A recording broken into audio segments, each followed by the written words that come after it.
Puji Tuhan, haleluya. Kembali kita berjumpa dalam pesan gembala kali ini. Dan sebelum kita mendengarkan firman Tuhan lewat pesan gembala, mari kita berdoa. Kembali kami mengucap syukur buat segala kebaikan dan kemurahan Tuhan dalam hidup kami. Sebelum kami mendengarkan firman-Mu lewat pesan gembala, Tuhan sucikan, kuduskan, dan layakkan kami, sehingga kebenaran firman-Mu menjadi rema dalam hidup kami, dan kami boleh menjadi pelaku-pelaku firman-Mu. Dalam nama Yesus kami sudah berdoa mengucap syukur. Haleluya. Amin. Saudara yang dikasihi Tuhan, pesan gembala kali ini berjudul Izinkan Tuhan Menuntun Hidupmu.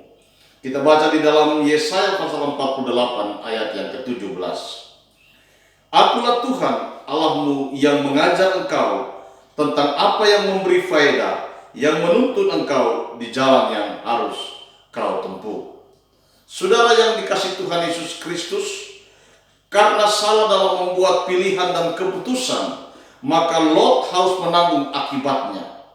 Ia kehilangan harta benda termasuk istri yang menjadi tiang garam. Saudara bisa baca dalam Kejadian pasal 19 ayat 26. Dan kota tempat ia tinggal, yaitu Sodom dan Gomora, di bumi hanguskan oleh Tuhan. Demikianlah pada waktu Allah memusnahkan kota-kota di lembah Yordan dan menunggang-balikkan kota-kota kediaman Lot. Itulah yang dituliskan dalam Kejadian 19 ayat 29. Pilihan dan keputusan hidup yang salah dapat berakibat fatal bagi kehidupan kita. Saudara yang dikasihi Tuhan Yesus Kristus, firman Tuhan mengingatkan agar kita bertindak hati-hati dalam segala hal, termasuk dalam membuat pilihan atau keputusan. Jadikanlah Alkitab pegangan dan pedoman hidupmu. Dalam Yosua pasal 1 ayat 8 dia katakan, janganlah engkau lupa memperkatakan kitab Taurat ini, tetapi renungkanlah itu siang dan malam, supaya engkau bertindak hati-hati sesuai dengan segala yang tertulis di dalamnya. Sebab dengan demikian perjalananmu akan berhasil dan engkau akan beruntung. Saudara yang dikasihi Tuhan, ketidakhati-hatian dalam membuat pilihan dan keputusan dengan mengandalkan kekuatan sendiri, mengandalkan kepintaran, mengandalkan harta kekayaan, tanpa berdoa terlebih dahulu kepada Tuhan, tanpa menyertakan Tuhan, tanpa melibatkan Tuhan, seringkali menjadi penyebab terciptanya masalah dalam hidup kita. Bukan keberhasilan, keberuntungan, dan kebahagiaan yang kita dapatkan, melainkan kegagalan dan demi kegagalan. Sebab pilihan dan keputusan yang kita buat bisa saja salah, saudara yang dikasihi Tuhan. Seperti Samuel yang hampir salah dalam membuat pilihan ketika hendak mengurapi anak Isai. Saudara bisa baca dalam Samuel 16 ayat 6 dan 7 di sana.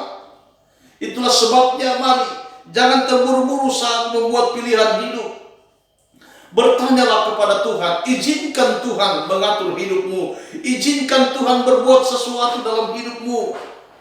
Di dalam Yesaya 55 ayat 8-9 dikatakan, sebab rancanganku bukanlah rancanganmu, dan jalanmu bukanlah jalanku. Demikianlah firman Tuhan, seperti tingginya langit dan bumi, demikianlah tingginya jalanku dari jalanmu, dan rancanganku dari rancanganmu. Saudara, jangan terburu-buru. Libatkan Tuhan dalam mengambil keputusan. Libatkan Tuhan, izinkan Tuhan menuntun hidupmu. Maka engkau akan melihat kebaikan demi kebaikan, keberhasilan demi keberhasilan akan menjadi bahagiamu. Sejauh mana kita mempercayai Tuhan untuk terlibat di dalam hidup ini, sejauh itu pula kuasa Tuhan akan bekerja di dalam kita. Biarlah Tuhan yang mengintervensi segala keputusan kita, karena kehendak dan rancangannya adalah yang terbaik. Tuhan tidak pernah merancangkan kecelakaan. Tuhan tidak pernah merancangkan tindakan hal-hal yang buruk bagi kita. Tetapi Dia selalu merancangkan damai sejahtera, masa depan yang penuh harapan. Itulah sebabnya mari Bapak Ibu Saudara yang dikasihi Tuhan, izinkan Tuhan terlibat dalam hidupmu. Izinkan Tuhan menuntun hidupmu. Maka engkau akan melihat kesuksesan, keberhasilan akan selalu menjadi bahagiamu.